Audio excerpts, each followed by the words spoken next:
Question number 4. D Buzzy Limited currently produces one product for which the following information is available.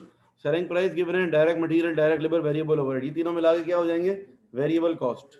इन तीनों अगर मैं add कर लूंगा variable cost, ये 2.5, 1.4, 1.1, तो ये होगा तकरीबन $5 वेरिएबल कॉस्ट आ गई. Selling price is $6, variable cost is $5 और कंट्रीब्यूशन कितना आ जाएगा? $1.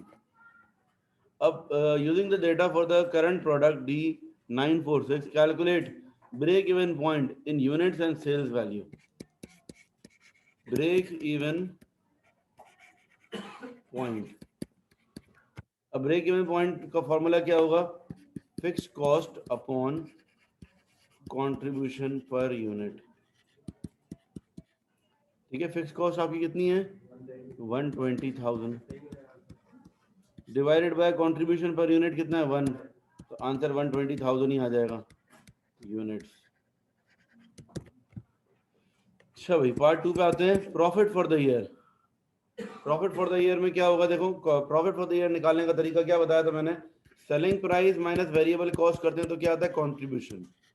फिर कंट्रीब्यूशन माइनस फिक्स कॉस्ट करते हैं तो प्रॉफिट आ जाता है. ठीक है ना? तो बेसिकली मैं क्या करूंगा, मैं एक काम करता हूँ भाई, देखो यूँ शो करता हूँ. सेलिंग प्राइस कितनी है? 6, वेरिएबल कॉस्ट कितनी है? 5, माइनस करूंगा तो क्या आ जाएगा? 1. ये कर लिया. चाहो तो रिपीट कर लो, चाहो तो डायरेक्ट कंट्रीब्यूशन से भी शुरू कर सकते हो. कंट्रीब्यूशन आ गया, एक सेकेंड है. फिर उसके बाद number of units. Number of unit कितने हैं हमारे? 2 लाख. मल्टीप्लाई कर देंगे इससे तो 2 लाख आपके पास टोटल कंट्रीब्यूशन आ गया. टोटल कंट्रीब्यूशन लेस करेंगे फिक्स कॉस्ट. फिक्स कॉस्ट है हमारी 1,20,000. 80,000 आ जाएगा आपके पास प्रॉफिट. ठीक है ना? देखो, selling price minus variable cost की कंट्रीब्यूशन आ गया. Contribution multiply by number of units, total contribution आ गया. फिर लेस करेंगे फिक्स कॉस्ट तो प्रॉफिट आ जाएगा. अच्छा, ब्रेक इवन पॉइंट आपको जो है ये अपने यूनिट्स में तुमने निकाल लिया. अच्छा, break even point and sales भी निकालना था, वो भी जरा कर लेते हैं कहीं कैलकुलेशन की भी. ये ब्रेक इवन यूनिट्स है और अगर मैं इसको मल्टीप्लाई बाय सेलिंग प्राइस से कर दूं तो सेलिंग प्राइस 6 है ना, तो 720,000 आ जाएगा. ये क्या है? Break even in sales revenue. ये ब्रेक इवन इन डॉलर भी बोला होता है कभी कभार. ठीक है.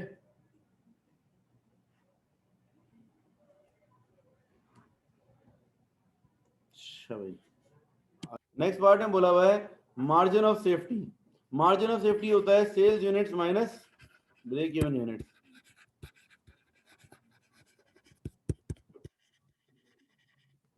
Sales units minus break even units. अब सेल्स के यूनिट्स कितने हैं हमारे पास? देखो 2 लाख माइनस ब्रेक इवन के यूनिट्स 1,20,000. 80,000 यूनिट बच गए जी. मतलब अगर हमारी 80,000 यूनिट का हमारे पास मार्जिन है, अगर हमारी सेल्स फ्लक्चुएट भी करती है तो हमारे पास इतना बड़ा मार्जिन है कि इसके अंदर अंदर हम प्रॉफिट में ही रहेंगे, लॉस में नहीं जाएंगे कम से कम. 80,000 यूनिट्स अगर हमारे कम भी हो गए सेल्स में से, तब भी हम ब्रेक इवन तक पहुंचेंगे, और उससे ज्यादा कम हुए तो लॉस में जाएंगे. ठीक है.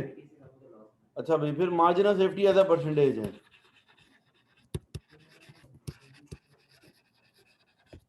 Margin of safety as a percentage.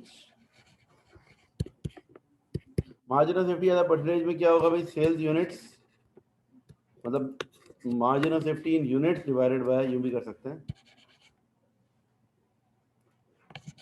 इसमें करेंगे हम sales units minus break even units upon sales units into 100. ये फॉर्मूला है. सेल्स यूनिट कितने थे आपके? 2 लाख थे. Break even units 1,20,000 upon sales units 2 lakh into 100. ये बेसिकली आ जाएगा 40% मेरे ख्याल से. कैलकुलेट करके देख लें, 40% ही आ रहा है, सही है। अच्छा भाई, नेक्स्ट पार्ट में आपको प्रॉफिट वॉल्यूम ग्राफ बनाना है। प्रॉफिट वॉल्यूम ग्राफ के अंदर, प्रॉफिट वॉल्यूम चार्ट के अंदर आपको जो है एक हॉरिजॉन्टल एक्सिस होता है और एक वर्टिकल एक्सिस। हॉरिजॉन्टल एक्सिस पर क्या आता है इसके अंदर? Number of units. और वर्टिकल एक्सिस पे क्या आता है आपके पास? यहाँ पर आता है प्रॉफिट, नीचे आता है लॉस। ठीक है भाई। अच्छा, 3 पॉइंट चाहिए होते हैं हमें जब 0 यूनिट्स प्रोड्यूस हो रहे हैं। 0 यूनिट्स पर हमारा जो है कहते हैं यूनिट्स अगर हमारे 0 हैं तो कितना प्रॉफिट या लॉस होगा? जितनी फिक्स कॉस्ट है उतना ही लॉस हो जाएगा। फिक्स कॉस्ट कितनी थी हमारी इस क्वेश्चन में? 120,000, तो ये हमारा लॉस हो गया। जब हमारा जो है ब्रेक इवन यूनिट पॉइंट है, ब्रेक इवन पॉइंट कितने यूनिट पर आ रहा था? ऊपर देखो, ब्रेक इवन पॉइंट आ रहा है, ब्रेक इवन पॉइंट 120,000 यूनिट्स पर, 120,000 यूनिट्स पर ब्रेक इवन पॉइंट आ रहा है, तो उसमें 0, नो प्रॉफिट नो लॉस। और जो करंट सेल्स यूनिट्स हैं वो 200,000 यूनिट्स हैं। 200,000 यूनिट्स पर कितना प्रॉफिट हो रहा है हमें? 80,000 का।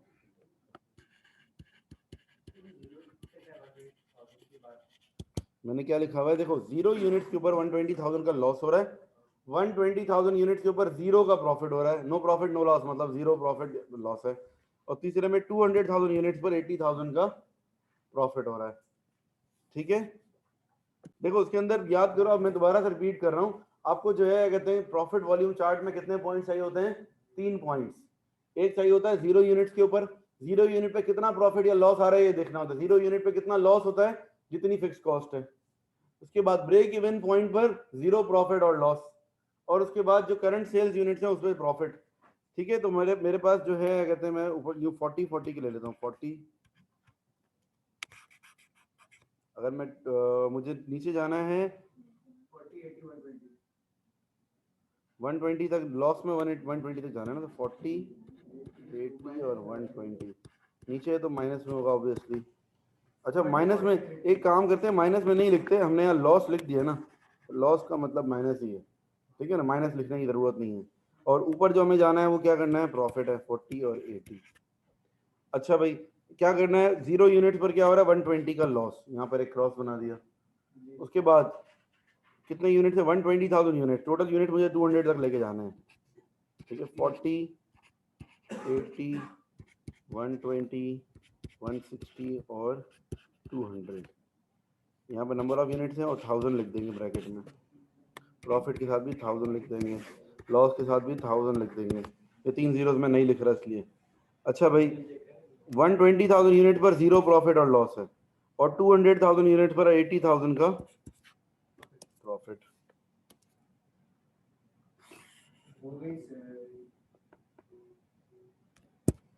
तो ये आपका बन गया profit volume chart, profit volume chart. ठीक है, सी पार्ट के अंदर क्या हो रहा है कि भाई ये लोग सोच रहे हैं कि शायद हम प्रोडक्ट रेंज अपनी बढ़ा लें। पहले एक प्रोडक्ट बेच रहे थे, अब 2 प्रोडक्ट्स और ऐड कर लें। टोटल कितने प्रोडक्ट्स हो जाएंगे? 3 प्रोडक्ट हो जाएंगे। अब बाकी 2 प्रोडक्ट्स के बारे में बताया हुआ है, selling price, direct material, direct labour, variable overhead, सब कुछ बताया हुआ है।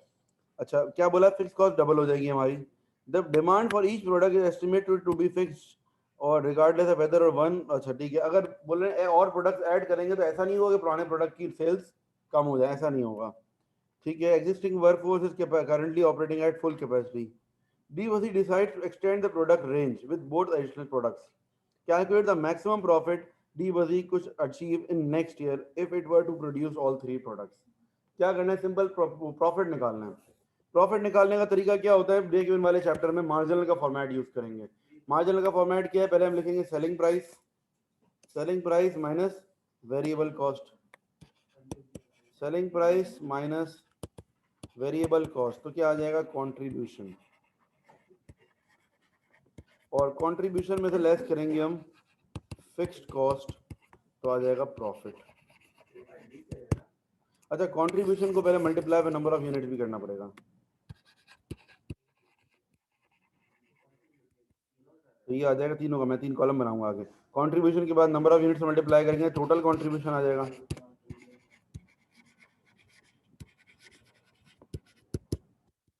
और फिर लेस करेंगे हम फिक्स्ड कॉस्ट,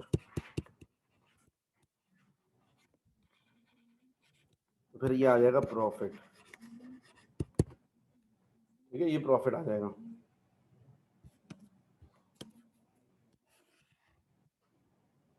प्रोडक्ट कितने हमारे पास, 3 प्रोडक्ट्स है ना, 3 कॉलम बन जाएंगे आगे, और एक टोटल का भी कॉलम बन जाएगा।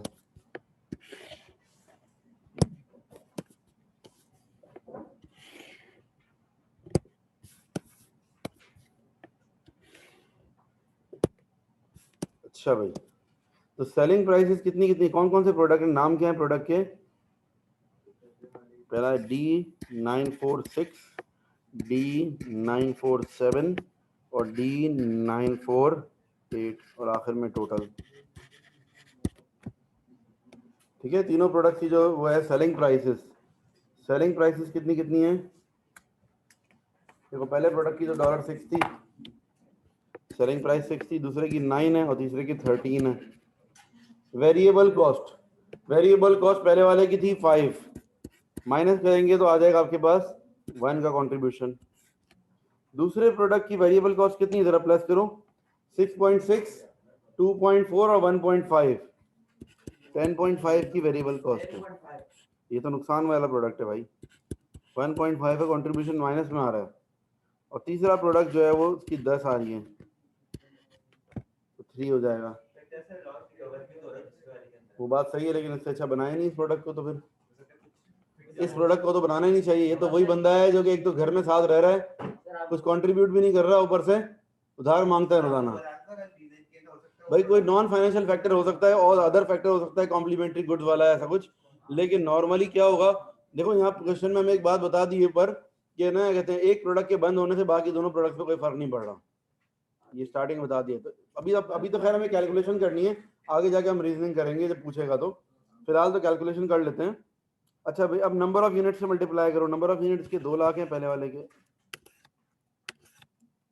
नंबर ऑफ यूनिट 2 लाख हैं, दूसरे के यूनिट्स हैं 50,000 और तीसरे के 30,000। 9 में से 10.5 माइनस किया, नेगेटिव में आ रहा है आंसर। मल्टीप्लाई करो,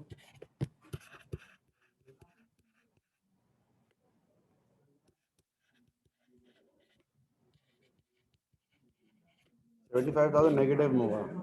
अब टोटल जब करेंगे हम तो 2 लाख और 90, 290 हो गया, 290 माइनस 75 तो 215,000। टोटल कॉलम अब से यूज होगा। फिक्स कॉस्ट कितनी है, 240। ओवरऑल क्या हो रहा है, 25,000 का नुकसान हो रहा है। मतलब 2 नए प्रोडक्ट हमने इंट्रोड्यूस किए तो ओवरऑल हमें क्या हो गया, नुकसान हो गया। इससे बेहतर तो हम एक ही प्रोडक्ट बेचते रहते, 80,000 का फायदा तो हो रहा था। Profit slash loss, direct loss भी लिख सकते हैं या प्रॉफिट स्लैश लॉस में लॉस को ब्रैकेट में कर देंगे। ठीक है, 25,000 को लिखेंगे ब्रैकेट में क्योंकि लॉस है।